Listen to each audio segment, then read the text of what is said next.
Every creature, and you know this from high school, is made from a recipe that comes from its DNA, spelled out in chemicals, A's and C's and T's and G's, inside the famous double helix.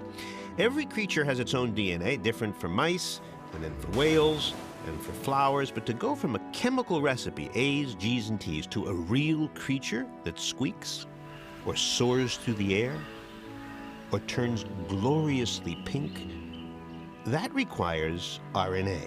RNA is the thing that turns you from a chemical code to a real, pulsing, living creature. RNA builds life. That's big.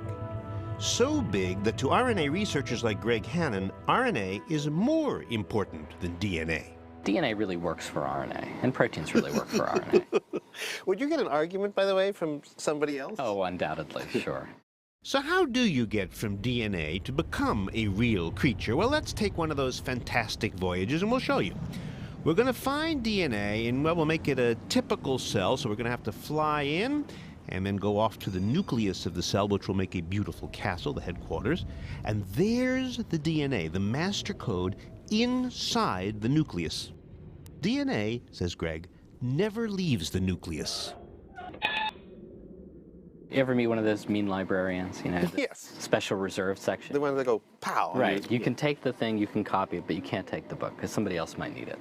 So if DNA is locked in the nucleus, how do we get the information out to build our creature? Well, that's what RNA does. That scribe, copying recipes out of the cookbook and throwing them out the window, out to the cytoplasm C that makes up most of the cell, all those recipes floating through the air, they are RNA.